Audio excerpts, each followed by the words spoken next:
अन्ना, आपका हमारे शो पे बहुत बहुत स्वागत है। आज मुझे अपने आप पे गर्व हो रहा है कि मैं अन्ना के साथ खड़ा हूं।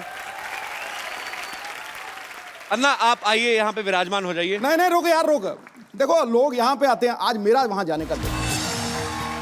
आज पूरी दुनिया में ईंट का जवाब पत्थर से देने के लिए लोग तैयार बैठे हुए हैं। ऐसे में अहिंसा को हथियार बना के सत्य के मार्ग पर चलने वाले लोग बहुत कम है दुनिया में। अन्ना, हमें आप पे बहुत गर्व है। अच्छा, मैंने जो अन्ना को देखा है, जितना समझा है, मुझे ये विश्वास हो गया कि सच में बहुत बड़ी ताकत होती है। एग्जाम्पल आपके सामने है। पाजी, मैं तो कहता हूं थोड़ी देर के लिए आप भी अन्ना के पास आके बैठ जाओ। आप यकीन नहीं करेंगे, इनके बगल में बैठने वाले सीएम भी बन जाते हैं।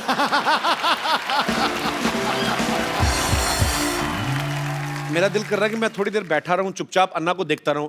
आपने इतने शो किए हैं, जी। इतने एक्टर्स, इतने बड़े बड़े लोग, जी। क्या आपको कभी लगा था कि एक मंदिर में रहने वाला फकीर आदमी उसके साथ भी आप शो करेंगे? मैंने अन्ना, बहुत बहुत धन्यवाद आपका, आप आए। अन्ना, एक बात बताइए, आपको करोड़ों लोग फॉलो करते हैं, आप खुद क्यों नहीं पॉलिटिक्स में आते? मैं अगर पॉलिटिक्स में गया जी। और इलेक्शन के लिए खड़ा हो गया जी।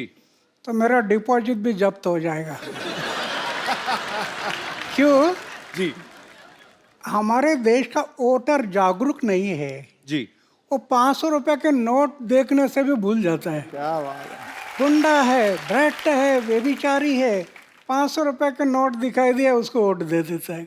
जी। इसलिए जागरूक मतदार ये लोकशाही का आधार है। जो मतदार अगर देश का जागरूक हो गया तो ये देश आगे बढ़ने में समय नहीं लगेगा। अरे वाह यार, वाह। बाजी, मैं बहुत प्यार करता हूं अन्ना से, और मेरे दिल में बहुत सम्मान है इनके लिए। हमारे देश में इतने बड़े बड़े आंदोलन हुए हैं जो अन्ना की वजह से हुए हैं। अन्ना के साथ करोड़ों लोगों का हमेशा साथ रहता है। मुझे आज सच में यकीन नहीं हो रहा कि अन्ना हमारे शो पे आए हैं। एक्चुअली अन्ना का पूरा नाम जो है वो किशन बाबूराव हजारे है। तो अन्ना, अन्ना नाम आपको किसने दिया? परिवार में सबसे बड़ा भाई है, उसको बोलते हैं अन्ना। ओके। तो हम 4 भाई, उसमें सबसे बड़ा मैं था। ओके। तो घर के लोग कहने लगे अन्ना, ओके। फिर पड़ोस के लोग कहने लगे अन्ना, अच्छा। फिर गांव कहने लगा अन्ना, और अभी देश कह रहा अन्ना।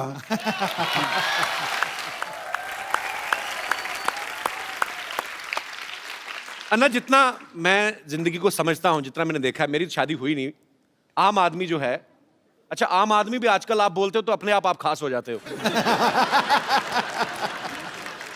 आम आदमी को बीवी की सेवा से फुर्सत नहीं मिलती अन्ना, फिर आप देश सेवा, मानव सेवा, आपको ये प्रेरणा कहां से मिलती है अन्ना? ये जो प्रेरणा है, जी। जैसे मैं अपने जीवन में जो सोच रहा था, जी।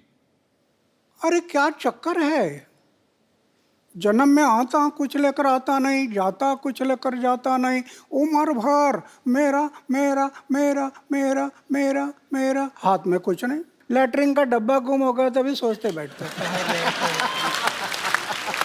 मेरा किस लिए जीता। एक दिन मैंने सोचा आत्महत्या करना।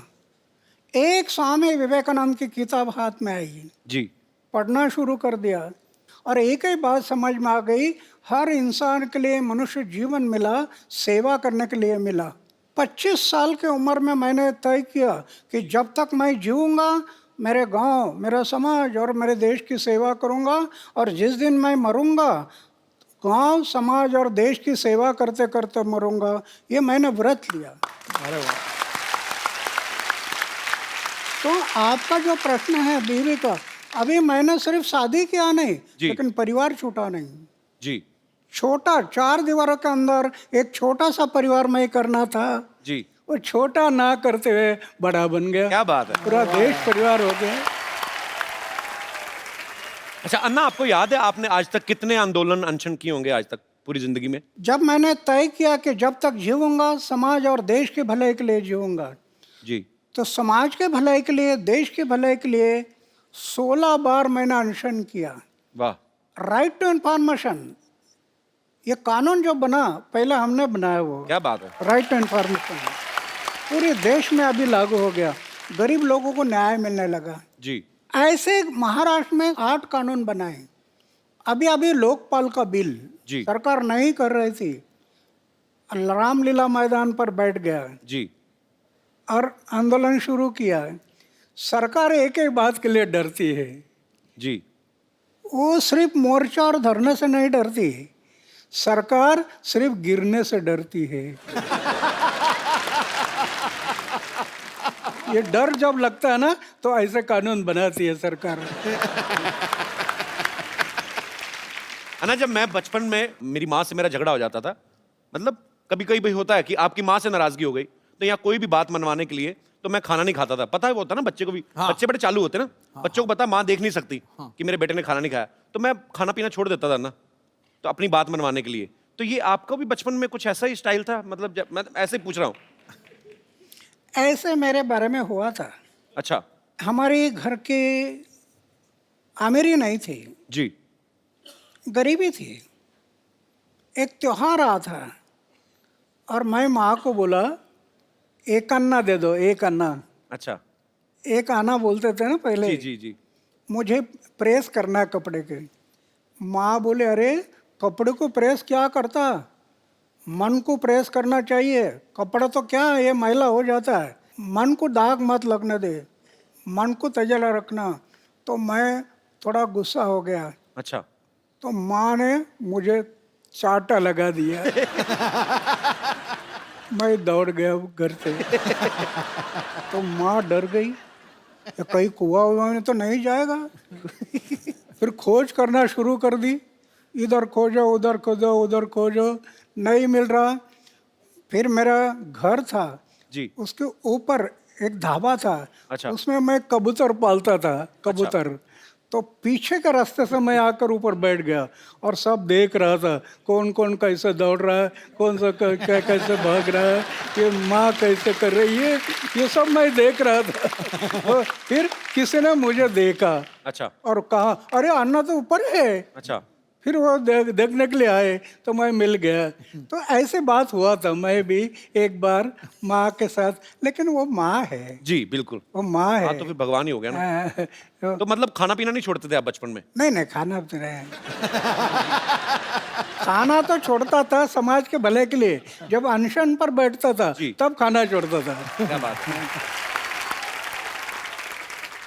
हर इंसान की अपने दिल और दिमाग के बीच लड़ाई चलती है। अन्ना के दिल और पेट के बीच लड़ाई चलती है। पेट को जैसे ही पता चलता है ना कि दिल ने ये डिसीजन लिया है कि मुझे अनशन करना है, पेट को टेंशन हो जाती है कि अब मैं भूखा रहूंगा, क्योंकि दिल ने तो डिसीजन ले लिया। तो अन्ना, इतने इतने दिन, कई कई दिन तक आप खाना नहीं खाते हो, तो कैसे आप, कौन सी शक्ति है जो आपको ऊर्जा देती है? समाज और देश के भले के लिए मरने की तैयारी रख दिया ना जी। तो दिन गिनने की जरूरत नहीं। वाह। अच्छा ना, मैंने खुद टीवी पे देखा है, करोड़ों लोग सड़कों पे आ गए थे जब अन्ना का 4 साल पहले आंदोलन शुरू हुआ था। अन्ना, जब लोग आपके साथ जुड़ते हैं तो फिर जो लोग चाहते हैं, कुछ ऐसे भी होते हैं मेरे जैसे कि भूख लग गई अब क्या करें, तो बीच में आधे घंटे के लिए गायब नहीं होते लोग, मतलब मैं ऐसे पूछ रहा हूँ कि वो आपके हौसले की वजह से टिके रहते हैं एक्चुअली। नहीं, मैं तो ये जो अनशन करते हैं ना, जी वो सही अनशन नहीं, वो तो दिखाने के लिए अनशन होता है, जी इसलिए बीच में गायब हो जाते हैं। मैं कभी अनशन पर बैठ जाता है, जी कोई भी बात का मैं पीछा करता हूँ, जी और जब आखिरी समय आता तो फिर करेंगे मरेंगे, इस इरादे से बैठ जाता है। वाह। जब मैं बैठ जाता हूँ तो मेरी ऐसी धारणा है, अरे हार्ट अटैक आकर लोग मरते हैं ना, हार्ट अटैक, हम पढ़ते हैं ना अखबार में, जी रात को 10 बजे तक गप्पे लड़ाई और सवेरे चाय पीने के लिए उठाए नहीं। मेरी ऐसी धारणा है, जी हार्ट अटैक आकर मृत्यु आना, जी इसके बजाय समाज और देश की सेवा करते करते मृत्यु आ गया तो ये मेरा सौभाग्य है। क्या बात है। अच्छा अन्ना, आप 4 भाई हैं, जैसे नॉर्मल परिवार में होता है कि जैसे एक दुकान है पिताजी की, तो एक भाई अगर बीमार है तो दूसरा जाके दुकान पे बैठ गया। ऐसा कभी हुआ है कि आपको समय ना लगा और दूसरा भाई जाके अनशन पे बैठ गया हो? I mean, आपकी फैमिली की तरफ से भी सपोर्ट होता था आपको हमेशा? नहीं, अभी क्या है कि मेरा एक भाई बैंक में है, अच्छा जी। वो उधर ही रहता है। अच्छा दूसरा कोऑपरेटिव डिपार्टमेंट में एक है, अच्छा वो भी उधर ही रहता है। अच्छा और तीसरा है वो पड़ोस के गांव है, जी। वहाँ उसका लड़का सर्विस में है, उधर रहता है। और एक भाई है वो खेती पर है गांव में। ओके अभी मैं तो 45 साल हो गया घर में गया नहीं। जी। मेरे भाई के बच्चों का नाम क्या है मुझे पता नहीं अभी तक। ये आपको यकीन नहीं होगा। जी। करोड़ रुपए की योजना अपनाई, करोड़ रुपए की, बैंक बैलेंस नहीं। वाह। मुझे राष्ट्रपति ने पद्मश्री, पद्म भूषण, अमेरिका, दक्षिण कोरिया, कनाडा, कहाँ कहाँ अवार्ड मिल गए। करोड़ रुपए से ज़्यादा अवार्ड मिल गए कैश। जी। उसका मैं ट्रस्ट बना दिया। वाह। 12-12.5 लाख रुपए इंटरेस्ट आता है हर साल। अच्छा। दुखी पीड़ित लोग हैं उनके सेवा में लगा देता हूँ, कुछ रखता नहीं। सिर्फ सोने का एक बिस्तर है और खाने का प्लेट है, मंदिर में रहता हूँ। जी। लेकिन मैं अनुभव करता हूँ, अरे लखपति करोड़पति को जो आनंद नहीं मिलता होगा वो मैं अनुभव करता, कितना आनंद है। अन्ना, जैसे आप देश हित में काम करते हो, कई कई दिन तक आप अनशन करते हैं, आंदोलन करते हैं, आप पूरे देश में भ्रमण करते हैं। अगर आपकी शादी हुई होती तो बीवी तो एक एक घंटे बाद फोन करके पूछती। शादी, तो वो तो पूछती बीवी तो। यही तो खतरा मुझे लग रहा था।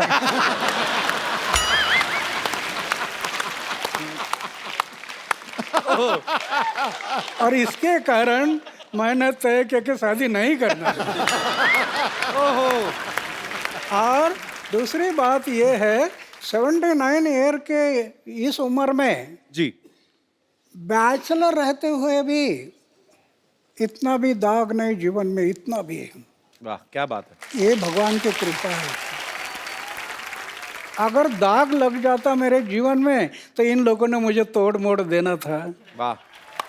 आज कुछ नहीं कर सकते, कुछ नहीं कर सकते। अन्ना, एक बात और जहन में आती है, मैं बच्चा हूं, आपने पूरी दुनिया देखी है। जैसे मैंने भी अन्ना अभी शादी नहीं की, मतलब करनी है मुझे। करना है? हाँ, करने है। मेरा दिल करता है। करो, करो।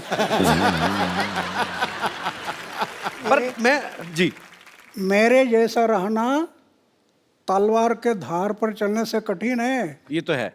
बहुत, ये मन बड़ा चंचल है, कब धोखा देगा पता नहीं। सही बात है। अच्छा ना, लेकिन हमारा जो समाज है, जैसे आपने निर्णय लिया कि मुझे शादी नहीं करनी है, लेकिन रिश्तेदार जो होते हैं ऊपर से ज्यादा प्रेशर करते हैं, तो आपके रिश्तेदारों से कैसे बचे फिर आप? बहुत हुआ। अच्छा। माँ एक लड़की अल्लाह कराते हैं दिखाने के लिए। अच्छा। मैं बोलता ये पसंद नहीं है। अच्छा, दूसरे आया, पसंद नहीं है। मतलब देख लेते थे आप? रिश्तेदार भी कई लड़की दिखाने के लेकर आते हैं। अच्छा। मैं बोलता पसंद नहीं है। ये लोग सब कहने लगे इसके दिमाग पर कोई असर हो गया, अच्छा। तो पागल हो गया वो। उस टाइम पर उन्होंने मुझे पागल में निकाला, ये मेरे लिए अच्छा हो गया।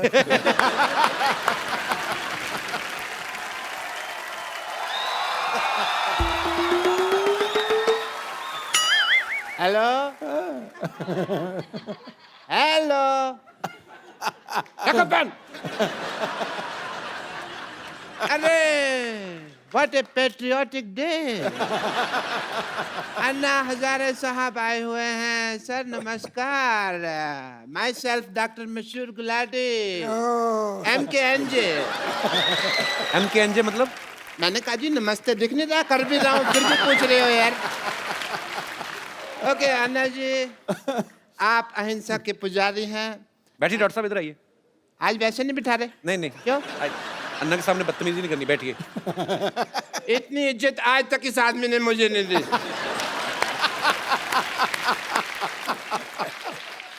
आपका रौब तो है, मानना पड़ेगा। आप अहिंसा के पुजारी हैं and I must tell you Anna Sahab, मैं भी बहुत अहिंसा को मानता हूँ, पर मेरे को लोग मारते हैं, मैं उनके ऊपर हाथ नहीं उठाता। क्योंकि मेरा हाथ पहले मरोड़ देते हैं, मेरा उठता ही नहीं। एनीवे अन्ना जी, मैं आपका बहुत बड़ा फैन हूँ। मैंने आपके जैसा सच्चा ईमानदार इंसान नहीं देखा कभी जी। और मैंने आपके जैसा झूठा 420 नहीं देखा कभी। आप अन्ना के फैन कैसे हो सकते हैं? एक भी आदत है आप में अन्ना जैसी? अरे क्या बात कर रहे हो यार। और मैंने ना अन्ना की तरह समाज सेवा करने का ठान लिया है, पता है आपको। मैंने ना गरीबों में राशन बांटा, आपको पता है। और बाद में अन्ना दुकानदार ने पीटा इनको क्योंकि उसका राशन बिना पूछे बांट रहे थे ये। भाई मुझे नहीं पता था ना कि दान देने के लिए पूछने की जरूरत होती है। मैंने तो ये सुना था कि राइट हैंड से दान दो तो लेफ्ट हैंड को पता नहीं चलना चाहिए, तो मैंने ये बाएं हाथ जेब में डाल लिया। पर दुकानदार ने देख लिया, फिर दाएं बाएं दोनों से उसने मुझे पीटा। खैर छोड़ो इस बात को। आपको पता है कि एक बार मैंने 4 लोगों के साथ मिलके एक बुजुर्ग आदमी को सड़क पार कराई है। तो आप अकेले भी करा सकते थे, 4 लोगों की क्या जरूरत थी? वो मान नहीं रहा था ना सड़क पार करने को, तो जबरदस्ती की मैंने। मैंने कहा इसकी सुनेंगे तो हम तो कभी समाज सेवा कर ही नहीं पाएंगे ना। आपको इस बात के लिए मार पड़ सकती है डॉक्टर साहब। अब अहिंसा के पुजारी यहाँ बैठे हुए हैं और तुम हिंसा की बात कर रहे हो। अच्छा अन्ना जी एक बात बताइए, आप अनशन पे बैठते हैं, धरने पे बैठते हैं, आपको कोई कुछ नहीं कहता, मेरे को उठा के बाहर फेंक देते हैं, ऐसा क्यों? तुमने कब दिया धरना? तो झूठ बोल रहे हो आप तो। मैंने धरना दिया ना पब्लिक गार्डन में, 200 दिन धरना दिया मैंने। अन्ना इसने पता क्या किया? ये पब्लिक गार्डन में बैठ गए, बैठे बैठे इन्होंने वहां पे जाके कमरा बना लिया एक। उसको धरना थोड़ी, उसको तो कब्जा बोलते हैं। कमरा नहीं बनाया था, 2 BHK बनाया था वहां पे। अन्ना ये आदमी बहुत झूठा है, ये नकली डॉक्टर है, इसके पास ये डिग्री भी फर्जी है। फर्जी? चुप कर रहे हो, फर्जी डिग्री कैसी है? मैंने 10,000 रुपए में खरीदी है ये डिग्री। Get out! पाजी आपको पता है?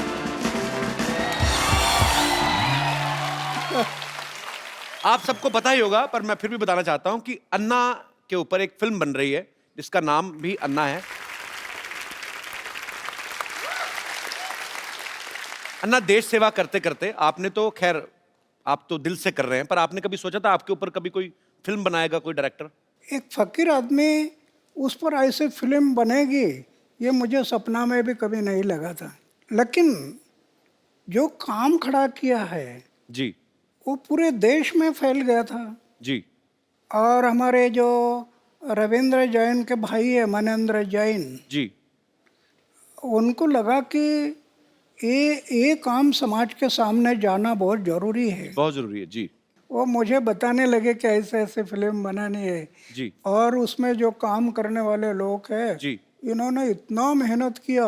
मैं फौज में था, बर्फ में रहा, 7 साल बर्फ में रहा, जी तो मैंने 6 डिग्री माइनस हिमालय में उधर जाकर इन्होंने शूटिंग किया। तो ऐसे कई जगहों पर जो काम हुआ वो जनता देखने से उनको जरूर इसमें प्रेरणा मिलेगी, नव युवकों को प्रेरणा बिल्कुल मिलेगी। बिल्कुल। आप फिल्में वैसे देखते हैं कभी अन्ना? अभी मैं फिल्म नहीं देखता, पहले देखते थे? पहले तो आप- देखता था। मेरी उम्र थी 13-14 साल की, तब मैं फिल्म देखता था। अच्छा। और भाई ऐसा देखता था कि नया फिल्म का फर्स्ट शो, अरे क्या बात है। अगर फर्स्ट शो चला गया तो मुझे इंटरेस्ट नहीं आता फिर क्या बात है, सबसे पहले देखनी है। उस टाइम पर। अन्ना मैं आपको कुछ फोटोग्राफ्स दिखाऊं, आप पहचानेंगे कौन है? ये है अन्ना टीवी में, इनको पहचानते हैं आप? हाँ, दिलीप कुमार जी है। अरे क्या बात है। और दूसरी एक और दिखाइए। अन्ना इनको पहचानते हैं आप? ये उस टाइम पर इतना नहीं थे। इनका नाम पता है आपको? हाँ, नाम तो अभी भूल गया है, पर लेकिन जानता हूँ। अन्ना ये शाहरुख खान है। शाहरुख खान, शाहरुख खान है। अन्ना इनको पहचान रहे हैं आप? वैजयंती माला है। ये अपना वो दिलीप कुमार और वैजयंती माला साथ में थे ना फिल्म जी में। जी जी। नया दौर में कौन थे? नया दौर। क्या बात है, नया दौर में। जी और दिखाइए। अन्ना इनको जानते हैं आप? अन्ना ये मुझे बहुत अच्छी लगती हैं। मतलब अच्छे तरीके में अच्छी लगती है, मतलब बहुत अच्छा काम करती हैं ये। अच्छा। अन्ना ये दीपिका पादुकोण है। दीपिका। दीपिका हाँ, बहुत प्यारी है अन्ना। ओके। पर अन्ना उस समय आपको कौन सी हीरोइन ज्यादा मतलब अच्छी लगती थी आपको, खूबसूरत। नहीं, उसमें क्या है, ये जैसे हीरोइन है तो मैं उनका काम पर देखता था, उनके हाव भाव, उनके एक्टिंग, वो मुझे जो पसंद आते थे। जी। देखने के लिए अच्छे लगते, ये मुझे अच्छे नहीं, उनका काम है। कप्पू, और कप्पू, हे कप्पू, क्या है? वो किशन जी आने वाले थे, आए क्या? कप्पू आई!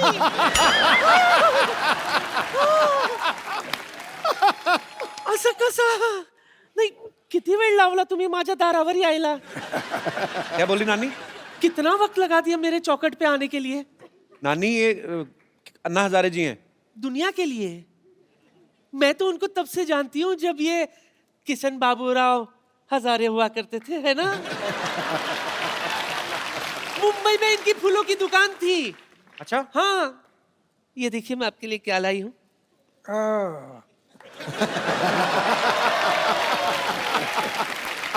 आपको याद है मैं रोज आपकी दुकान से एक फूल खरीदा करती थी?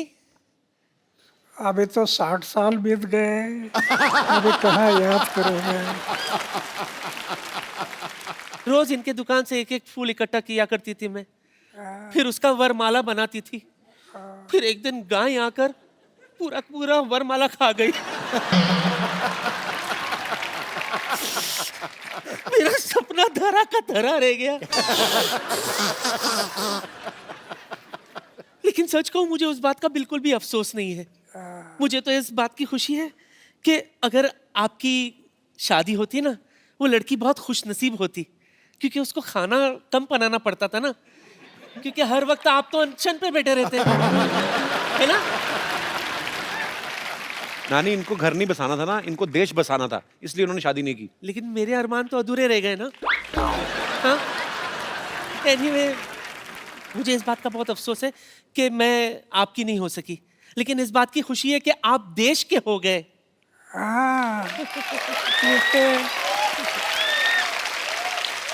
इसलिए तो मैं भगवान के आभार मानता हूँ कि मैं पूरा देश का बन गया। सच सच सच सच सच। इसलिए मेरे लिए तो आपके चरणों की धूली काफी है। नानी, ना। एक मिनट। नहीं। वो स्वच्छ भारत अभियान से जुड़े, उनके चरणों में धूल है ही नहीं। हाँ, उनके वो साफ सुथरे रहते हैं, साफ सुथरे। चलो माफी मांगो अन्ना से। अन्ना जी माफ करना।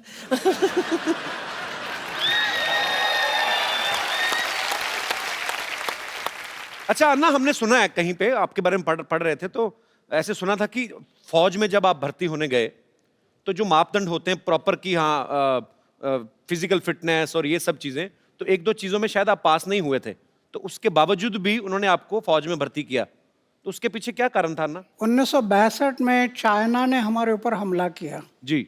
हमारे बहुत जवान मारे गए, अच्छा। और फिर देश को लगा कि जवानों की जरूरत है। मेरी ऊंचाई नहीं थी, अच्छा।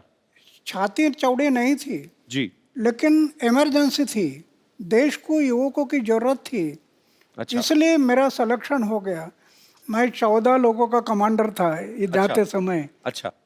तो हम सब लोग 14 लोग थे। उन्होंने सोचा कि जब तक शरीर में प्राण है तब तक देश की सेवा, समाज की सेवा करनी, ये तय किया। और मेरी छाती चौड़ाई ये कुछ नहीं थी, जी। फिर भी देश की सेवा करते रहे, वाह। और 15 साल के बाद मैं पेंशन पर आ गया है। वाह।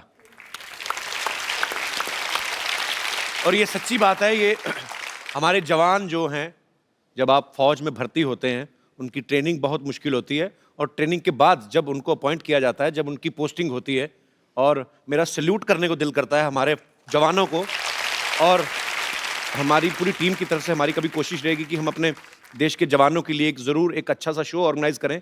और बहुत दुख होता है जब हमें कभी ऐसी न्यूज़ सुनने को मिलती है कि सरहद पे या कहीं पे भी हमारे देश के जो जवान हैं, उन्होंने देश के लिए अपनी शहादत दी। हम उनके परिवारों के साथ हैं, हमारी शुभकामनाएं उनके साथ हैं। बहुत बहुत शुक्रिया।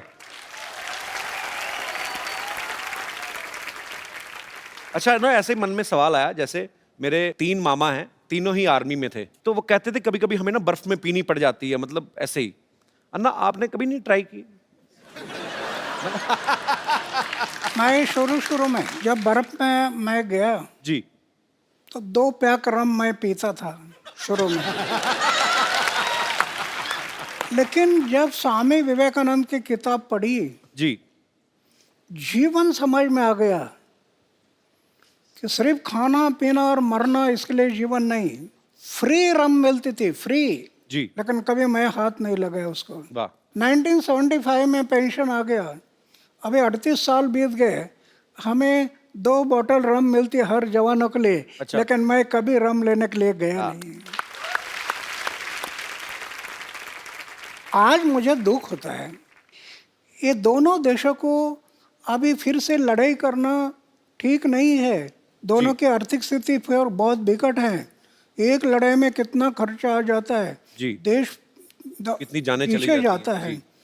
ये आज वो लड़ाई होना नहीं चाहिए, ऐसे मैं मानता हूँ। जी, लेकिन अगर पाकिस्तान नहीं मानता है तो 79 ईयर मेरा एज हो गया, और जरूरत पड़ी तो फिर मैं सीमा पर जाने के लिए तैयार हूँ। क्या बात है। और कप्पू शर्मा, ओ हो, वाह वाह वाह वाह, हमारे तो भाग्य ही खुल गया अन्ना, आप हमारे मोहल्ले में आए। देखिए मैं आपके लिए चाय लेकर आया हूँ। अन्ना चाय पीते नहीं है, उनको जूस पिलाओ, बेवकूफ आदमी। जूस तो इनको बड़े बड़े लीडर नहीं पिला सके, मुझसे क्या पियेंगे ये। देखा बाजी, आज पहली बार इसने फंबल नहीं मारा आके। पूरी लाइनें कड़क करके बोली हैं। ये मतलब ये अन्ना के पास आने का जादू है। ये आदमी में अपने आप कॉन्फिडेंस आ जाता है। और मैंने इनसे ही ये सारी चीजें सीखी हैं। इनसे तो मैंने सादा जीवन जीने का, उबलते हुए विचारों को। ओए, उबलते विचार नहीं, उच्च विचार। हाँ तो अब मेरा काम चाहेगा, मेरे विचार तो उबलेंगे ही ना।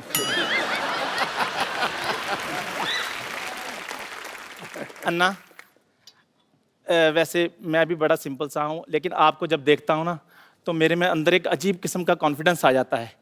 लेकिन जब मैं बड़ी बड़ी जगह पे जाता हूँ मेरा कॉन्फिडेंस थोड़ा लूज हो जाता है। तो कभी आपके साथ भी ऐसा हुआ है कि आप 5 स्टार होटल में गए हो और छुरी और कांटा पकड़ते पकड़ते आपको भी कुछ थोड़ा कॉन्फिडेंस ऐसे हो गया हो? मैं इतना टूर करता हूँ जी। लेकिन होटल में कभी जाता नहीं। वाह वाह। एक बात है, जी गया तो उसको याद नहीं रखता, भूल जाता हूँ। ये याद रखना ये घातक होता है, जी जी। इसलिए मैं याद नहीं रखता। इसको भी अन्ना, इसके माता पिता ने याद नहीं रखा, भूल गए वो। अच्छा अन्ना, मुझे एक बात प्लीज बता दीजिए कि मैं एक आम आदमी चाय बेचने वाला हूँ, मैं कहाँ तक पहुँच सकता हूँ अपनी लाइफ में? अरे हमारे देश का उदाहरण है ना, जी चाय बेचने वाला आदमी भी पंतप्रधान बन सकता है ना। क्या बात है। अन्ना आशीर्वाद दे दीजिए ताकि मैं अपनी लाइफ में बहुत ज़्यादा आगे बढ़ूं। Thank you very much, thank you very much.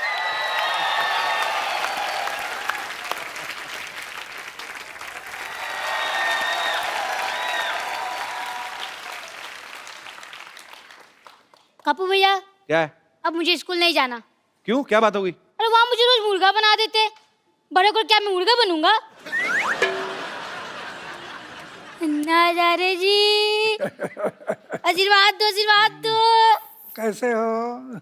मैं तो ठीक हूँ, पर आपसे मुझे क्वेश्चन पूछना था। बैग उतार दे बेटा, इतना भारी बैग क्यों लगा तुम?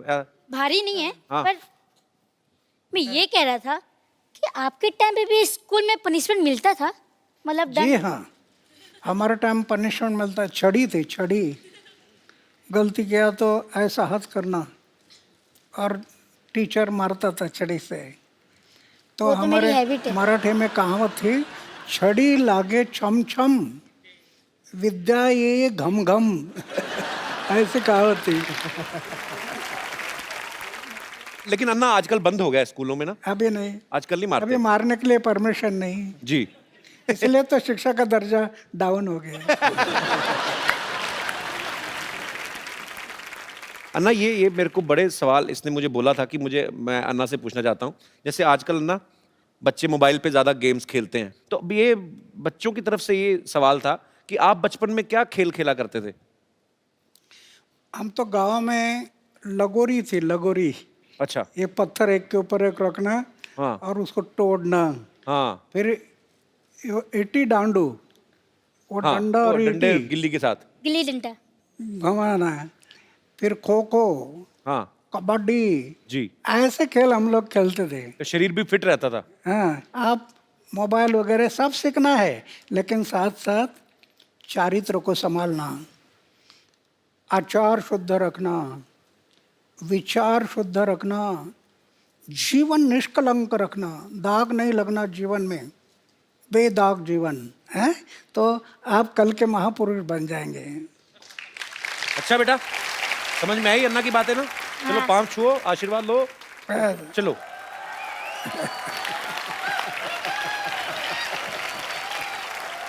अन्ना, यहाँ पे ना आपके चाहने वाले हैं, सब आपसे प्रेम करते हैं। यहाँ पे क्या पूरे देश में, पूरी दुनिया में है, लेकिन आपसे ये बातें करना चाहते हैं। तो जो भी अन्ना जी से बात करना चाहते हैं वो अपना हाथ खड़ा कर सकते हैं जी। Hello Sidhu sir. Hello. Hello Kapil sir. Hello. Hello Anna ji. Sir मुझे आपसे पूछना है कि टेक्नोलॉजी में आजकल इतनी एडवांसमेंट हो गई है, तो पॉलिटिशियन से लेके एक्टर से लेके आम आदमी तक सब ट्विटर फेसबुक सब जगह हैं। आप क्यों नहीं हैं ट्विटर पर या फेसबुक पर? आपको पता है वो जो आजकल फेसबुक आता है और ट्विटर पे आता है, हालांकि पंगे बड़े हैं ट्विटर के।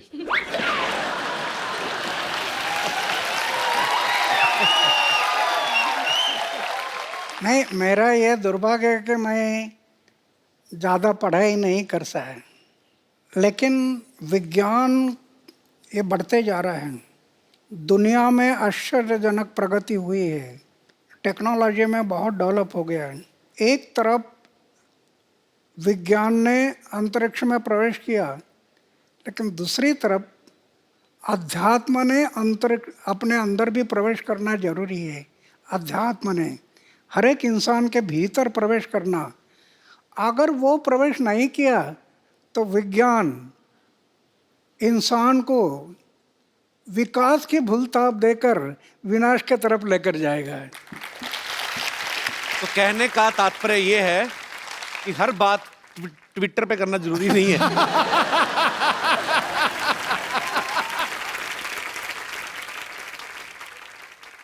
चलिए, बहुत बहुत शुक्रिया शो में आने के लिए। Thank you, ji, sir. और कोई मेरे दोस्त? जी भाई साहब। कपिल जी नमस्कार। नमस्कार आपको सर, कैसे हैं आप? बिल्कुल बढ़िया। मैं बोकारो झारखंड से आया हूँ। क्या करते हैं आप? मैं विधायक हूँ बोकारो में, एमएलए हूँ मैं। अच्छा, एमएलए हैं। बहुत बहुत स्वागत है आपका। Thank you. अन्ना को मेरा प्रणाम है। और अभी आपने कहा अन्ना कि राजनीति से मैं दूर रहना चाहता हूँ, अगर मैं चुनाव लड़ूंगा तो मेरे जमानत जब्त हो जाएंगे। आपको या आपके जैसे विचार के लोगों को, अच्छे लोगों को राजनीति में आनी चाहिए। क्या यह समय की मांग नहीं है कि नौजवानों का आप आह्वान करें कि देश हित में भ्रष्टाचार रोकने के लिए, देश की एकता और अखंडता को मजबूत करने के लिए अच्छे नौजवान, राष्ट्रहित का सोच रखने वाले नौजवान आगे आए भारत माता की सेवा करने के लिए? नहीं, ये जरूरी है, मेरी ऐसी धारणा है।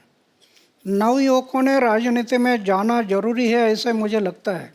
क्या होता है, राजनीति में कई लोग जाते हैं सत्ता से पैसा, पैसा से सत्ता, सत्ता से पैसा, पैसा से सत्ता, इसके पीछे घूम रहे हैं। इससे देश के लिए उज्जवल भविष्य नहीं है। अभी तो हम देख रहे हैं जिसकी उम्र 70 साल 80 साल हो गई वो भी इलेक्शन से रुकता नहीं। जी। इंसान जब मर जाता है तो 4 लोग कंधे पर ले जाते हैं। आज राजनीति में बहुत लोगों को ऐसे लगता है कि स्मशान में जाते समय भी चेयर में बैठकर ही जाना चाहिए, इतने चेयर से चिपक। सेवा भाव नहीं रहा, वो बलिदान की याद नहीं।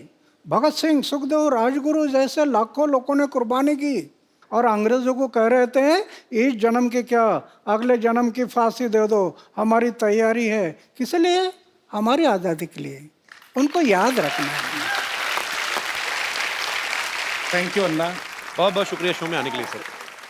अब वक्त है आप सबको मैं उनसे मिलवाऊं जिन्होंने फिल्म अन्ना जो है डायरेक्ट की है और खुद उसमें अन्ना जी का किरदार भी निभा रहे हैं। आप सबकी जोरदार तालियों के बीच मिस्टर शशांक उदयपुरकर जी। तो शशांक जी ने इस फिल्म को डायरेक्ट भी किया है और खुद अन्ना जी का किरदार भी निभाया है। शशांक, आप उम्र में बहुत छोटे हैं, आपको मतलब कैसे आपके दिमाग में आया कि मैं ये किरदार निभाऊंगा या मुझे अन्ना जी के ऊपर फिल्म बनानी, आपका आइडिया था या मनिंदर जी का था? 2011 में पूरे देश की तरह मैं भी वो था जिसने अन्ना जी को रामलीला मैदान पर देखा। अच्छा। अन्ना जी को मैं बिकॉज मैं इंजीनियरिंग कॉलेज में पढ़ रहा था, तो मैं हवा में उड़ रहा था। अच्छा। जिंदगी में फिल्में देखनी, कॉलेज घूमना। अचानक जब इनको देखा तो मैंने ये कहा कि इनको क्या हो गया, 74 साल का आदमी सरकार से पंगा ले रहा है, ये तो गए काम से। शाम को जिस मोमेंट मैंने ये सुना कि अन्ना जी ने जेल से रिहा होने से मना कर दिया है, मेरे लिए 360 डिग्री शॉक था। एक इंसान सरकार के साथ पंगा लेने जा रहा है, अगर गलती से पुलिस का कोई लेटर भी आ जाए तो आदमी की हालत खराब हो जाती है। अन्ना जी कहते हैं कि ना मैं जेल से निकलूंगा और मैं यहीं अनशन शुरू करूंगा। मैं समझ गया था ये बिरला व्यक्तित्व है और ये जो चाहे वो कर सकते हैं।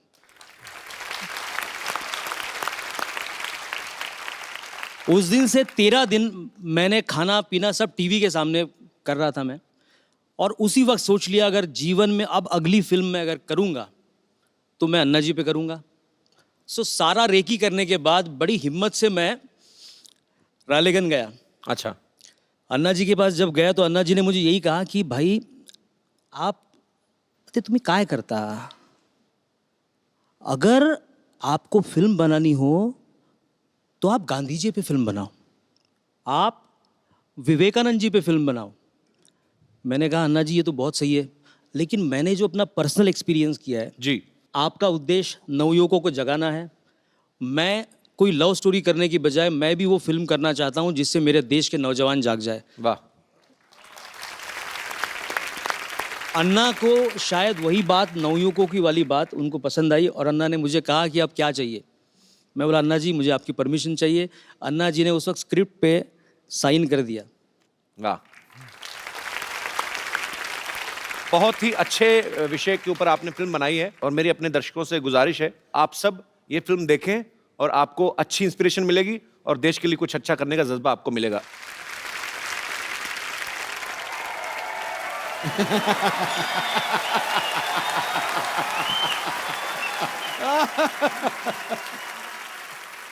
हमारा मांगे पूरी करो, हमारे मांगे पूरी भरो।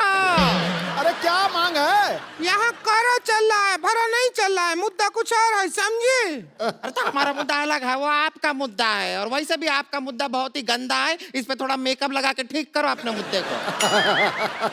फालतू बात नहीं करो, मुद्दा वही रहेगा मांग पूरी करने का। तुम्हारा भैया हमारा मांग पूरी नहीं करता है। अरे तो कैसे करेंगे? इनके मांग पूरी करते करते हमारे भैया खुद मांगने पे आ गए हैं। परसों के दिन पे लिपस्टिक खरीदने के लिए इनके लिए लिपस्टिक खरीदे, अपना बनियान बेचना पड़ा उन्हें।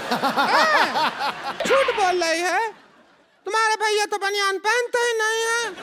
अरे तो बेच दिए हैं तो कहाँ से पहनेंगे? चल अभी बनियान छोड़, अन्ना जी बैठे हैं वहाँ, उनका आशीर्वाद ले ले। चल आजा। अन्ना जी नमस्ते। रिंकू देवी, हमें संतोष कहते हैं, संतोष। ननद हमारी। चल अभी अनशन पे बैठते हैं। चलिए अभी बैठ तुम लोग अनशन कर क्यों रहे हो? क्या चाहिए तुम लोगों को? हमको सलमान खान चाहिए, दिला दो। क्या बात कर रहा है?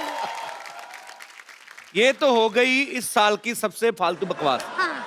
आगे बताओ। तो अन्ना जी बहुत परेशान हैं, जो हमारे मर्द हैं, इनके जो भैया हैं, हमको बिल्कुल प्यार नहीं करते। ऐसा क्या हम में कमी है जो हमको प्यार नहीं करते? अन्ना जी इसके मुंह में करप्शन है। अब ध्यान से देखिए, है किसी और का, लगता किसी और का है। भगवान ने तुम्हारा खराब करके भेजा काम, तो क्या करे? नहीं यकीन सिद्धू भाई से पूछ लो। नहीं ना, उनसे पूछने का जरूरत नहीं है, वो तो कोहली का बैटिंग में भी कमी निकाल देते हैं। हमारे मर्द हमको बिल्कुल प्यार नहीं करते, ना तो हमारी तरफ देखते हैं, ना हमारी बात सुनते हैं। ना उसका एक रीजन है, भैया का कहना है कि वो ना बुरा देखेंगे, ना बुरा सुनेंगे और ना बुरा बोलेंगे, लेकिन ये है कुछ ना कुछ इधर उधर से मैनेज करके बुरा बुरा उन्हें सुनाती रहती हैं। हाँ। हम क्यों ना बुरा सुनाए, आप खुद बताइए। हमको कहते हैं कि घूंघट ओढ़े बिना घर के बाहर नहीं जाना। तो वो तो समाज के भले के लिए कहते हैं ना। आपकी शक्ल देख के स्कूल के बच्चे भी तो डर जाते हैं।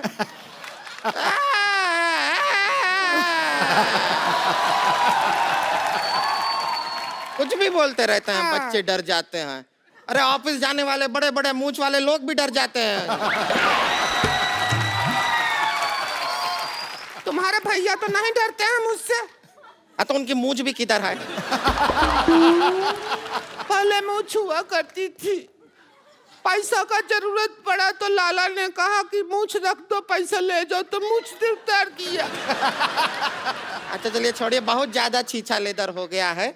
अभी आप अपना अनशन जो है वो तोड़ दीजिए। चलिए कोई सिर इधर लाते, सिर पे तोड़ते हैं। अरे नहीं, अरे ऐसे थोड़ी अनशन तोड़ते। ए लीजिए, आपके लिए लेकर आए हैं, ये पी के अनशन तोड़ अभी दीजिए। शुरू नहीं हुआ तोड़ भी दिया।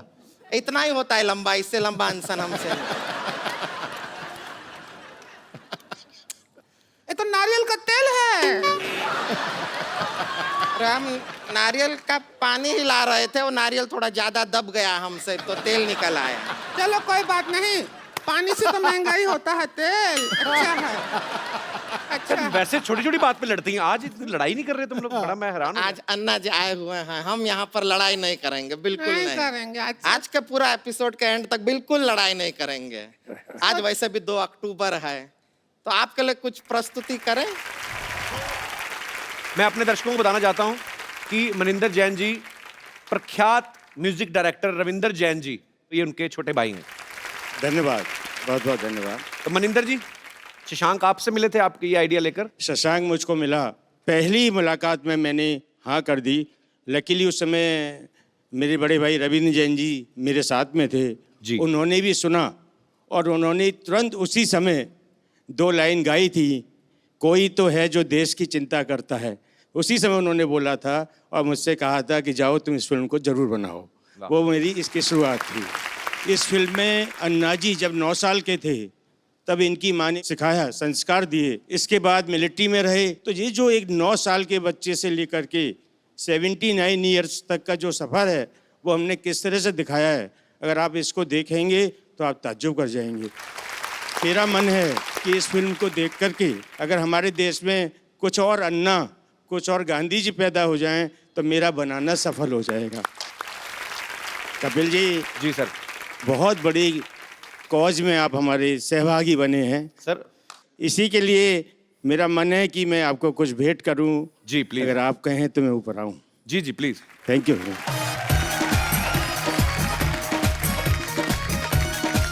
Thank you sir, thank you so much. Anna, हमारे शो में एक रवायत है, जो भी सब आते हैं हम लोग एक सेल्फी जरूर लेते हैं, आप सबके साथ भी एक।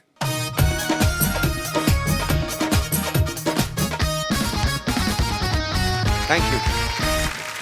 एक बार हमारे प्यारे अन्ना जी के लिए जोरदार तालियां। समाज का परिवर्तन लाना, देश को खड़ा करना, ये सबका हमारा मकसद यही है।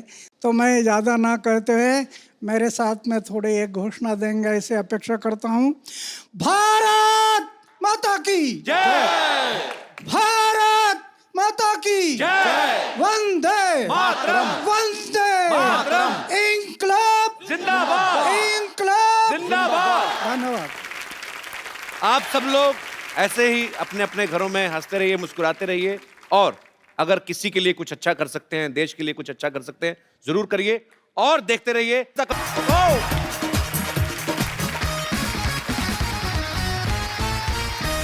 Good evening and welcome to the Kapil Sharma show. पाजी, आज महात्मा गांधी जी का जन्म दिवस, आज के दिन नेशनल हॉलिडे होता है, हर इंसान को छुट्टी मिलती है, लेकिन सही मायनों में देश को छुट्टी मिलनी चाहिए आतंक से, क्राइम से, बेरोजगारी से, और तभी ये सही मायनों में एक सच्ची श्रद्धांजलि होगी बापू गांधी को। पहले हम अज्ञानता के गुलाम हुआ करते थे, आजकल टेक्नोलॉजी के होंगे बाजी। आप देख लो, पहले जो आदमी पढ़ा लिखा नहीं होता था, हर जगह अंगूठा चलाता था। हाँ। अब टेक्नोलॉजी इतनी बढ़ गई है कि अंगूठा दोबारा वापस आ गया है। आप किसी ऑफिस जाओ, कॉर्पोरेट ऑफिस में जाओ, आप अंगूठा दिखा के एंट्री होती है। हाँ। वीजा लगवाने जाओ, अंगूठा लेते हैं। हाँ। हर जगह अंगूठा चलता है। पहले आप देख लो, अंगूठा किसी को दिखाते थे तो लगता था ठेंगा दिखा रहा है। आजकल लाइक का सिंबल हो गया ये कि आई लाइक इट। देख लो, आप खुद देख लो। एक जमाने में पाजी एक गुरु ने अपने शिष्य से अंगूठा मांग लिया था, उसने दे भी दिया था। आज कोई गुरु मांग के देख ले, शिष्य कहेगा भाई 4 वाली चाहिए, 4 उंगलियां ले लो, अंगूठा नहीं मेरे को देना।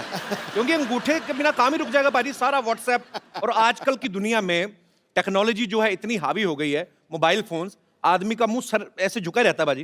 लोगों को लगता है कि बेचारा संस्कारी है। आजकल बिना अंगूठे के कोई काम हो ही नहीं सकता। पहले आदमी बाथरूम जाता था, 5 मिनट में काम खत्म किया बाहर। अभी आदमी मोबाइल लेके जाता है, 1-1 घंटा लगा रहता है, सारी ईमेल पढ़ेगा, जवाब देगा, मतलब पेट और इनबॉक्स साथ में खाली करके आता है। तो अगर वो साथ में चार्जर लेके गया तो समझो शो 3 घंटे चलेगा। अच्छा कई आदमी अंदर फोन भी रिसीव करते हैं, हेलो, अच्छा बाथरूम में आती है एको, तो सामने वाला भी समझ लेता है, वो कहता है आप पहले कर लो फिर बात करते चलो। यार अच्छा पहले लोग फेस टू फेस बात करते थे, आजकल घर में आप देख लो, परिवार के आपस में जो मेंबर है वो मोबाइल पे बात कर रहे हैं। जिनके घर पे एक बच्चा है, जिनको प्राइवेसी नहीं मिलती, तो बाप बाहर ड्राइंग रूम में बैठा है, माँ बच्चे को सुलाने गई है, बाहर से मैसेज करता है, मुन्ना सो गया तो आऊं? अंदर से रिप्लाई आता है, आ जाओ, मम्मी सो गई है, मैं मोबाइल पे खेल रहा हूं। रंग में बांग। आजकल देख लो जो काम करने जो भाइयां आते हैं वो भी बड़ा मोबाइल फ्रेंडली हो गई हैं। एक किसी मेम साहब ने पूछा है तो कल काम पे क्यों नहीं आई? ये साहब मैंने ना कल साहब का स्टेटस पढ़ा था फेसबुक पे, लिखा था इट्स रेनिंग फीलिंग रोमांटिक, तो मैंने सोचा काहे को डिस्टर्ब करने का। मतलब कुछ भी हो रहा है। आजकल तो लोग मोबाइल से पैसे भी ट्रांसफर कर देते बाजी। पहले के जमाने में अगर कहीं किसी को पैसे लेके जाना होता था, आदमी की जान सुखी होती थी। और अगर एक शहर से दूसरे शहर जाना है तो मरा होता था अंदर से वो कि यार कैसे लेके जाऊंगा। तो मैं देखता पुराने बुजुर्ग अपनी बनियान के अंदर भी जेब रखते थे, कुछ पेंट के अंदर चोर जेब, कई तो लंगोट में छुपा के लेके जाते थे। लोग बोलते ना पैसा किसको छुपता है, उसको छुपता था जो लंगोट में लेके जाता था। और चलता भी ऐसे था। अगर कोई पूछता था क्यों भाई, दाद है? नहीं दाद नहीं, जायदाद है।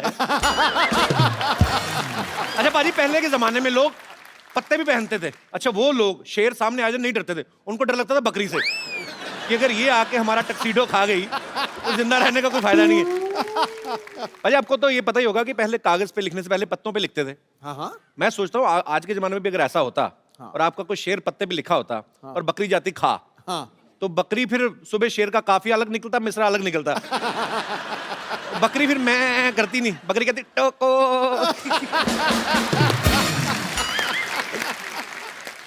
अच्छा आजकल तो लड़का लड़की एक दूसरे को जानते नहीं, फेसबुक पे सीधा फ्रेंड रिक्वेस्ट भेज देते हैं। पहले के जमाने में जवान लड़कों को अगर कोई लड़की पसंद आती थी शादियों में, तो पहले किसी बच्चे को बताते थे, उसको चॉकलेट देते थे, फिर उसके हाथ में मैसेज भेजते थे। ये दिनेश है ना, इसने सेम फॉर्मूला जमाया। इसने एक बच्चे को चॉकलेट खिलाई, बच्चे ने चॉकलेट खाली, चिट्ठी फाड़ती, करे तेरे से नहीं पटेगी। कई बच्चे बड़े चालू होते हैं। अच्छा पहले के जमाने में जब लड़की को देखने आते थे लड़के वाले, लड़की सर झुका के बैठी रहती थी, आज भी बैठी रहती है, लेकिन आज रीजन अलग है। वो पहले लड़की किचन के फोटो खींच के ना किचन से सहेली को व्हाट्सएप कर रही होती है, देख तो कैसा लगा। आगे से सहेली का रिप्लाई आता है, पिछले हफ्ते मेरे को भी देखने आया था। मना कर देना, ये चाय बिस्कुट का शौकीन है, इस चक्कर में लड़कियां देखने जाता रहता है। अच्छा पाजी जब ये लड़के वाले आते थे लड़की को देखने ना, तो ये चाचियां भाभियां होती ना जो, ये बड़ा डराती लड़की को। हाँ तो मुंह नीचे करके देखना, नहीं तो बेशर्म समझेंगे। और खुद ना आधा किलो दुपट्टा चबा जाती लड़के को देखते देखते, और खुद लड़के को पूरा ताड़ रही है तो बड़ा खूबसूरत, हमने भी अपने टाइम पे सर उठा के देख लिया होता तो हमें भी गोगा कपूर की जगह रणबीर कपूर मिल जाता। हाय अपना कपूर तो खराब किया ही, बच्चे का कपूर भी टेढ़ा हुआ है। अच्छा पहले जब शादियां फिक्स होती थी, लड़का लड़की तो एक दूसरे को देखते नहीं थे, कुछ चौथा रिश्तेदार जाता था अलग से ही, उन लड़की वालों को गांव में जाता था, उसको भी लड़की से नहीं मिलाते थे। वो लड़की की माँ को देख के आइडिया लगाता था कि लड़की भी ठीक ठाक रहेगी। अगर लड़की गलती से चलेगी मुच्छड़ बाप पे तो दूल्हे की किस्मत। दूल्हे को जाके सुहागरात में देखने को मिलता था, घूंघट उठाता था, तब पता चलता था कि लॉटरी निकली है कि पत्ते पिट गए। पाजी यहाँ पे बस नहीं होता था, अगर तो बीवी मनपसंद निकल आई तो 4-5 बच्चे हो ही जाते थे, और अगर मनपसंद नहीं निकली गुस्से में 7-8 होते थे। फिर खाना पकाने में कितनी मेहनत होती थी, जाओ जंगल में जाके 2 घंटे लकड़ियां ढूंढ के लाओ, फिर चूल्हा जलाओ, खाना बनाने में 4-5 घंटे। आजकल आप किसी तरह का भी खाना ऑर्डर कर दो, आपके घर में आधे घंटे में आ जाता है। फिर उसको पचाने के लिए आदमी को 2-2 घंटे लगते हैं, वॉक करती है, फिर सैर करते हैं, ट्रेडमिल पे भागते हैं, लास्ट में चूरन ही काम आता है। पहले के टाइम में घरों में एक ही टीवी होता था, मतलब कहाँ इतने टीवी होते थे। आजकल तो हर जगह अलग अलग टीवी हैं, सब अलग अलग बैठ के देखते हैं। अच्छा, कमरे में सारे इकट्ठे तभी होते हैं जब वाईफाई बंद हो जाता है। कि क्या हुआ क्या हुआ। उस समय एक ही प्रोग्राम आता था, सारे मियाँ बीवी दादा बच्चे पोते सब कृषि दर्शन लगा, उसी को देख के एंजॉय कर रहे हैं। उसमें एक आदमी आता था, हम आपको बताएंगे अपनी खड़ी फसलों को बर्बाद होने के उपाय। अच्छा, खड़ी फसलों के बारे में वो बता रहे जिसकी अपनी फसल सारी उड़ चुकी है। तो मतलब जब बच्चा होता था तो दादा कहता था, भाई ना तो मेरे पे गया ना तेरे पे, बच्चा ये जवार के बूटे जैसा क्यों है। तो कहता पापा जी सारा दिन बहू कृषि दर्शन देखेगी तो बच्चा जवार के बूटे जैसा ही होगा। पर एक बात है, ऐसी बात नहीं है कि टेक्नोलॉजी के फायदे नहीं है, नुकसान भी हैं कुछ। पर मैं आप सब लोगों की राय जानना चाहता हूं, आपको क्या लगता है कि टेक्नोलॉजी के क्या क्या फायदे और क्या क्या नुकसान है। कोई मेरा भाई बंधु विशेष टिप्पणी करना चाहता हो। आप बड़ी खूबसूरत बन के आई मैम, शादी से आ रही हैं कहीं कि जा रही हैं कहीं? अच्छा, बहुत प्यारी लग रही हैं आप, बहुत शुक्रिया आपका शो में आने के लिए। जी सर, जी आप। कपिल जी नमस्कार। नमस्कार सर, कैसे हैं आप? मैं बढ़िया हूँ, thank you so much. Technology के मेरे हिसाब से तो बहुत सारे फायदे हैं, और मेरे से ज़्यादा ये फायदे कौन जान सकेगा। मैं एक साइंटिस्ट हूँ। अच्छा, हाँ। क्या बात है, कहाँ से हैं सर आप? मैं national dairy research institute Karnal, आपने अगर सुना होगा, वहाँ पे अच्छा मैं जी। प्रिंसिपल साइंटिस्ट हूँ। अच्छा, हम लोग रिसर्च करते हैं गाय के ऊपर, भैंस के ऊपर, इनके गाय के दूध। ऊपर क्या रिसर्च करते हैं? हम उनके दूध वगैरह के ऊपर रिसर्च करते हैं। रिसर्च क्या करना, पी लो? मतलब मैं समझा नहीं, मतलब क्या रिसर्च करते हैं आप? एक तो बहुत ही कॉमन तरीका है जो कई सालों से होता है, क्रॉस ब्रीडिंग करते हैं हम लोग। अच्छा जी। अंग्रेजी गाय को देसी गाय से हम क्रॉस ब्रीड करते हैं। अच्छा जी। और जो उनके बच्चे पैदा होते हैं वो अच्छी नस्ल तो के फिर होते उनका हैं। पासपोर्ट कहाँ का होता है? अच्छा। फिर हम घी वगैरह पे बहुत रिसर्च करते हैं। अच्छा जी। क्योंकि हम लोग चाहते हैं सब लोग अच्छे तंदुरुस्त रहें। तो घी तो सर बन गया ना, मतलब अब तो लोग खा रहे हैं सालों से, तो उसके ऊपर क्या रिसर्च रहती है आपकी? कोलेस्ट्रॉल आप लोगों ने सुना होगा। जी, जी। कोलेस्ट्रॉल के काफी नुकसान रहते हैं, तो हम लो कोलेस्ट्रॉल घी बनाते हैं। अच्छा, तो उसमें से हम कोलेस्ट्रॉल निकाल देते हैं एक तरीके से। अगर ऐसा पॉसिबल है जैसे गाय को रोज ट्रेडमिल पे दौड़ाओ तो वही कोलेस्ट्रॉल कम वाला घी दे, ऐसा होता है? मतलब ऐसे पूछ रहा हूँ, साइंटिस्ट आप हैं, मुझे आइडिया नहीं। पर सीरियसली अगर देखो पाजी, आप आदमी लेके अपनी गाय को सुबह लेके भागे तो उसके दूध में फैट हो ही ना, कितना हो नहीं सकता सर ऐसे पॉसिबल? हाँ जी, हो थोड़ा बहुत तो खैर, उसको गाय अगर वर्जिश करेगी तो फैट उसका थोड़ा। तो गाय को जिम ज्वाइन कराएं पहले। कहने का मतलब कि टेक्नोलॉजी का फायदा तो है जी, टेक्नोलॉजी अगर का सही बहुत- तरीके में यूज की जाए। मेरी तो दाल रोटी चलती है टेक्नोलॉजी। नहीं नहीं, बहुत अच्छी बात है सर, आपकी दाल रोटी चलती रहे और बहुत अच्छी चले। Thank you so much. घी डाल के खाया करें आप। Thank you so much. बहुत बहुत Thank शुक्रिया you. सर शो में आने के लिए, धन्यवाद। और कोई मेरे दोस्त इस मुद्दे पे विशेष टिप्पणी करना चाहते हो? जी मैडम। Hello sir, hello. मैं अमृतसर से आई हूँ। अरे वाह, हमारे शहर से बहुत बहुत स्वागत है आपका। कहाँ पे रहती है अमृतसर में?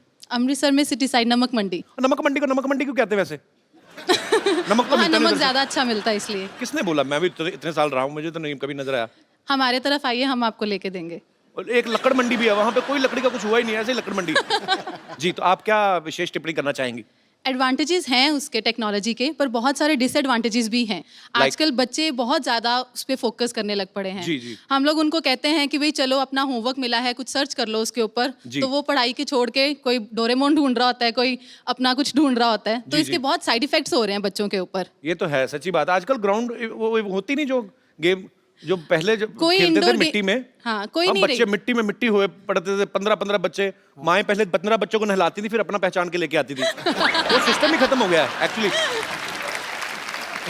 मेरा 1.5 साल का बेटा है, वो हर टाइम मोबाइल पे स्टिक रहता है। 1.5 साल का? हाँ। पर चलो, बच्चा मोबाइल पे बिजी रहेगा तभी तो उसका भाई बहन कोई आएगा। और ये बिल्कुल सही पॉइंट उठाया मैडम ने कि एक्चुअली ये माँ बाप के हाथों में है। आप अपने बच्चों को थोड़ा टेक्नोलॉजी से दूर रखें, थोड़ा बचपन एंजॉय करने दें, उसके बाद जब बड़े हो जाएंगे अपने आप सीख जाएंगे। चलिए, बहुत बहुत शुक्रिया मैम आपका शो Thank में आने you. के लिए, थैंक यू। और कोई मेरे दोस्त?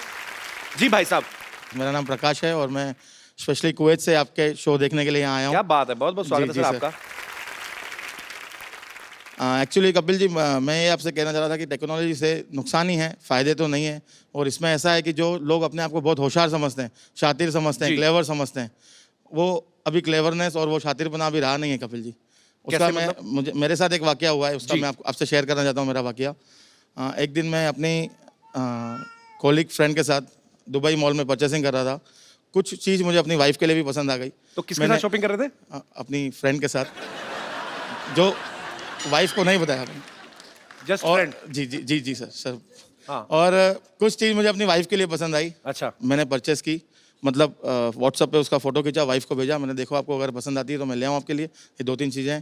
तो वाइफ ने कहा ठीक है, ये वाली मेरे लिए पसंद है, ले आओ। लेकिन उसने वो टैग पढ़ा, उस दुकान का नाम देखा और उसने इमीडिएटली ऑनलाइन कैमरा आजकल हर का अवेलेबल है ही सही जी। और उसने घर बैठ के देखा कि मैं किसके साथ हूँ, कहाँ हूँ, कैसे हूँ। और जब मैं घर वापस आया उसने पूछा आप किसके साथ थे, मैंने कहा मैं तो किसी के साथ नहीं था, मैं तो अकेला था। बोला ये आपका वीडियो है, ये देखो आप इसके साथ थे। तो ये टेक्नोलॉजी का आपको पर्सनली नुकसान हुआ ना? नहीं, हर शातिर इंसान को, Otherwise पर्सनली नहीं, हर शातिर इंसान को जो समझता है कि मैं होशियार हूँ या मैं शातिर हूँ या मैं क्लेवर हूँ, उसे नुकसान ही है। नहीं, बीवियों से ज्यादा शातिर नहीं हो सकते आप। ये तो, पर ये आपकी हिम्मत की मैं दाद देता हूँ। फ्रेंड के साथ गए, महिला मित्र के साथ, उसके सामने बीवी के लिए गिफ्ट ले रहे हैं, तो फिर दोनों जगह अरे ना, जो आदमी ना हर तरह की डिश खाना चाहता है ना, वो भूखा ही मरता है। शुक्रिया शो में आने के लिए। Thank you. जी, और कोई हमारे दोस्त? जी भाई साहब। नमस्कार कपिल जी। नमस्कार जी, कैसे हैं आप? मुझे ये टेक्नोलॉजी से बहुत चिढ़ है सर। चिढ़ है? हाँ, व्हाट्सएप एंड फेसबुक से। अच्छा, मैं एक वाक्य सुनाना चाहता हूँ मेरा। जी प्लीज। 15 साल पहले मेरी शादी हुई थी। अच्छा जी। तभी ये फेसबुक और व्हाट्सएप कुछ नहीं था। अच्छा। तो जब रिश्ते आते थे तो मम्मी पापा के पास आते थे, तो जी। उनको उनके मम्मी पापा अच्छे लगते थे तो रिश्ते आगे बढ़ते थे। राइट। तो 2-3 रिश्ते तो ऐसे ही उड़ गए। अच्छा। अभी मैं शादी लायक था, एक रिश्ता आया, मम्मी पापा को तो पसंद आया। अच्छा। कि चलो इनके मम्मी पापा अच्छे हैं। उन्होंने लड़की देखी, लड़की देखने के बाद मुझे बताया कि रिश्ता आया है। अच्छा। तो मैंने सोचा कि चलो अभी मुझे भी देखने जाना रहेगा। अच्छा। तो मैं देखने गया तो लड़की ने थोड़े नखरे किए और 2 मिनट ही देखने को मिला। अभी उसमें कैसे पसंद करे? 2 मिनट में तो 3 घंटे भी देखोगे, लड़की तो वही रहेगी ना, बदलेगी लड़की थोड़ी तो ना। वही रहती है, मगर 2 मिनट में देखने में कैसे पसंद पर करेंगे? टेक्नोलॉजी का इसमें क्या लेना देना हुआ? सर आजकल फेसबुक हो गया है। हाँ। अगर लड़की का नाम आया फेसबुक पे, मैंने डाला हेतल, तो 10 हेतल आ जाएगी, उसमें से मैं चॉइस कर सकता हूँ अच्छा। कौन सी हेतल है। तो अगर तो आपको इस बात से चिढ़ है कि आपके टाइम पे वो क्यों हाँ नहीं जी था? सर, अगर 15 साल पहले ये आ गई रहती हाँ। तो मैं सबसे पहले घर में देख लेता और मम्मी पापा को बोल देता मुझे ये हेतल पसंद है। अभी जिनसे शादी की वो पसंद है आपको? मेरे नसीब अच्छा था कि मुझे जो पसंद थी उसके साथ ही लड़की, उसके साथ ही शादी हो गई। नहीं, आपको बोलना पड़ रहा है ऐसा कि सच्ची में ऐसा नहीं है? नहीं सर, सच्ची में सच्ची में। अच्छा। Yes sir. तो उनको साथ नहीं लाए? नहीं, साथ में आई है मेरी वाइफ, अच्छा, साथ कैसे में आप? ही है। बहुत बढ़िया। चलिए, बहुत अच्छा लगा देख तो के आप उसके साथ लिए में। मुझे बहुत चिढ़ है। पर नहीं, अभी देखिए आपको तो अच्छी बीवी मिल गई ना। बीवी तो अच्छी आपकी मिल गई, पसंद की है। Yes sir. तो अभी चिढ़ क्यों? छोड़ो ना। मगर सर फेसबुक रहता तो और भी चॉइस मिलती ना सर। आप सुन रही हैं? अभी भी थाली भरी पड़ी है, इनको है कि मैं कहीं एक सब्जी टिका लूंगा। चलिए, बहुत अच्छा लगा सर आप हमारे शो में Thank आए। you, sir. काम क्या करते हैं आप मुंबई में? Sir business. किस चीज का? Garment manufacturing. ओके, तो आप भी अपनी दुकान के पहनते हैं? नहीं सर, मैं लेडीज के बनाता हूँ, जेंट्स के नहीं बनाता हूँ। मेरी वाइफ को पहनाता हूँ। ध्यान रखा करो इन पे। आपने लेडीज के कपड़े ही क्यों चुने, जेंट्स के क्यों नहीं चुने आपने? सर उसका You racist? एक कारण है। यस सर, उसका एक रीजन है जी। मैं आपको बताता हूँ कि जब शादी हो जाती है तो आदमी सबसे पहले अपनी बीवी के लिए ही कपड़े खरीदेगा जी। बाद में अपने बच्चे के लिए, जी। और कुछ बचेगा अपने पास तो अपने लिए खरीदेगा। आए, तो so sweet. बीवी लेडीज के कपड़े में कमाई ज्यादा होती है ना सर। पॉइंट है आदमी की बात में। चलिए, बहुत बहुत शुक्रिया आपका शो में आने के लिए। Thank you sir. मेरे पास एक बड़ा खूबसूरत सा गिफ्ट है भाई साहब के लिए। भाई साहब, आपको बड़ी प्रॉब्लम है, उस समय में ये नहीं होता था, वो नहीं होता था। मैं आपको एक फोन दे रहा हूँ, बड़ा खूबसूरत मोबाइल है, इसमें सब कुछ है। अपनी बीवी को छोड़ के जिसको मैसेज करना करिए। बहुत बहुत शुक्रिया sir. Thank you thank you thank you so much. Thank you, congratulation. पाजी, आज मुझे ना बहुत संभल के और बड़ा सतर्क रह के बोलना पड़ेगा। अरे भाई, फिर कॉमेडी कैसे होगी? कॉमेडी भले ही कम हो जाए पाजी, लेकिन थोड़ा सा मजाक गलत हो गया ना, मैटर सीरियस हो जाएगा। ओ, सुन, तू सच बोलियो जी। जब भी द्वंद्व हो सीधा चलो, सच के रास्ते पे चलो, नैतिकता से कोई समझौता मत करो, कोई पीठ नहीं लगा सकता। क्या बात है।